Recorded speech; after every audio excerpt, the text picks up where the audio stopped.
Warga pesisir pantai Madasari Pangandaran geger setelah CCTV warung menangkap rekaman seorang lelaki misterius yang meresahkan dan mencuri makanan. Setelah tertangkap dan tahu alasannya, bikin semua yang mendengarnya terharu.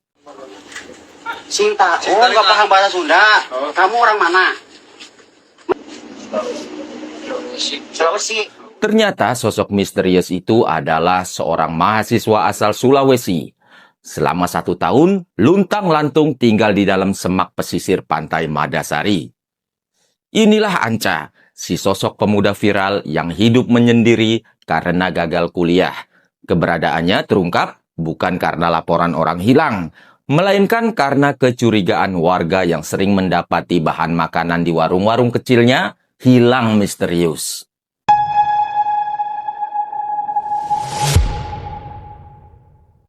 Halo Sobat Cerita Om BM. Assalamualaikum warahmatullahi wabarakatuh. Bagaimana kabar kalian? Semoga sehat semua. Namanya Azhar Laazim, biasa dipanggil Anca, 26 tahun. Dia mengalami banyak masalah dalam studinya. Kuliahnya tidak lulus, merasa malu pulang ke orang tuanya di Sulawesi. Pilihannya, dia hidup di pesisir pantai Madasari. Di sana dia tinggal dan tidur sendiri, di rumpun semak-semak, memakai tenda seadanya di pinggir laut.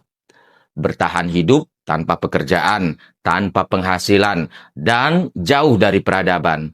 Menghindari dari orang-orang terdekatnya. Kalau lapar, dia makan daun singkong dan sisa makanan orang, walau dia sering merasa mual. Sesekali dia juga mencuri di warung-warung kecil di sekitar. Sampai akhirnya, rekaman CCTV memperlihatkan lelaki bertubuh kurus mengambil daun singkong dan sisa-sisa makanan. Warga kemudian menelusuri area sekitar pantai dan menemukan sebuah tenda sangat-sangat sederhana di kawasan tebing dan hutan. Sebelum lanjut, silakan kalian klik, like, dan subscribe. Bagikan video ini juga ke teman-teman kalian.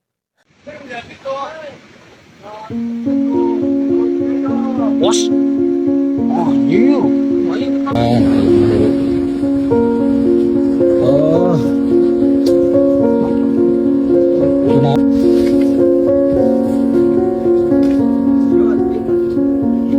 Oh, itu nice, huh? Goreng.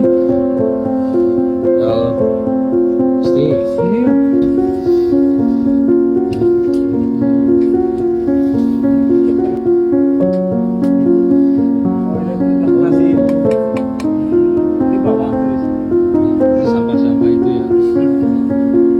Oh, itu bumbu ya, Mas.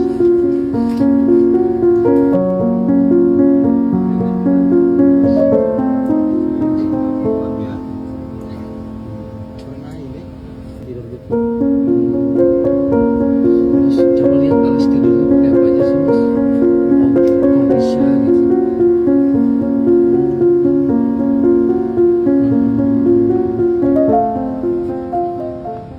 Ini adalah cerita abadi tentang rasa malu dan harga diri.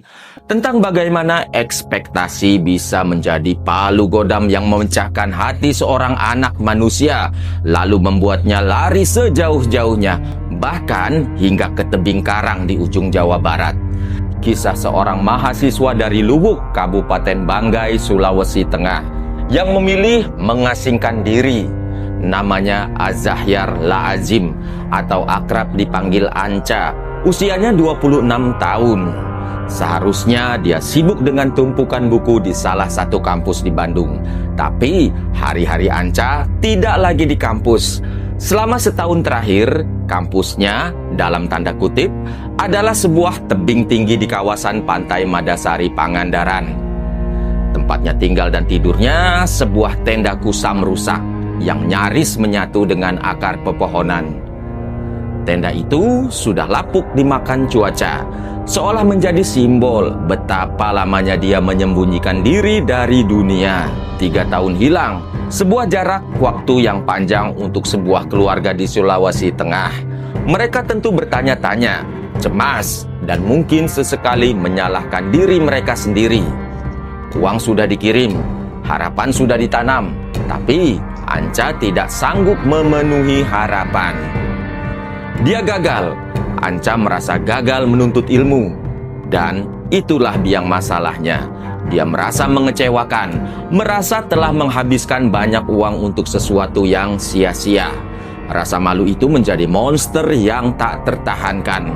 Monster yang mendorongnya lari dari kota Bandung, lari dari telepon dan keluarga, hingga akhirnya bersembunyi di tebing curam Madasari. Bagaimana dia bertahan hidup? Sungguh memprihatinkan. Hanya 2 potong baju dan celana robek. Menu makanannya, jika mujur, adalah ikan terdampar atau daun singkong yang dia temukan.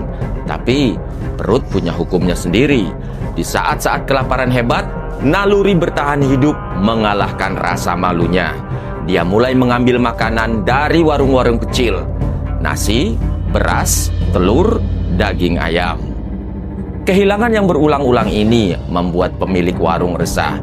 Wajar, mereka rakyat kecil, mereka perlu makan juga. Akhirnya CCTV dipasang, sebuah kamera kecil yang menjadi mata tak terduga, yang kemudian menangkap basah sosok kurus itu. Anca, sang mahasiswa hilang. Saat ditangkap, diinterogasi, dia tidak melawan. Di situ terkuaklah semuanya. Kisah pilu tentang tekanan keluarga, rasa malu, dan pilihan ekstrim untuk mengasingkan diri. Aca bahkan mengaku pernah 2 kali mencoba mengakhiri hidupnya sebelum akhirnya tersadar bahwa itu adalah tindakan konyol. Yang membuat kisah ini mengharukan bukan cuma penderitaan Anca, tapi reaksi warga Madasari. Mereka memergoki seorang pencuri. Mereka punya hak untuk marah, tapi mereka tidak melakukannya. Tidak ada kekerasan, tidak ada main hakim sendiri. Begitu mereka mendengar cerita dari mulut Anca, hati mereka luluh. Rasa iba mengalahkan kemarahan atas kehilangan-kehilangan di warung-warung mereka. Warga dusun Mandasari, dipimpin kepala dusun Kusmawan, segera bertindak. Mereka tidak menghakimi, mereka membantu. Mereka berhasil melacak jejak keluarganya, menemukan saudaranya di Tasikmalaya. Dari keluarganya itu, barulah ketahuan bahwa Anca memiliki orang tua yang mengabdi kepada negara dan masyarakat. Orang tuanya adalah ASN dan menjadi kepala puskesmas di Banggai.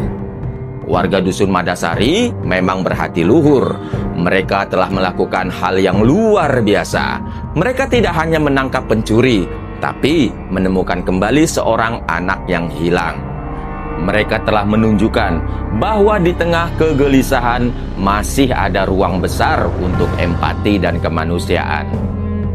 Anca yang kembali berkumpul dengan keluarganya di Luwuk, Banggai, Sulawesi Tengah disambut pelukan hangat. Semoga rasa malu itu bisa tergantikan dengan pelukan hangat itu. Dan semoga kisah dari tebing Mandasari ini menjadi pengingat bagi kita semua bahwa gagal dalam studi bukanlah akhir dari segalanya, dan bahwa seberat apapun beban selalu ada tangan baik yang siap menolong, bahkan dari orang asing, dari sebuah tebing.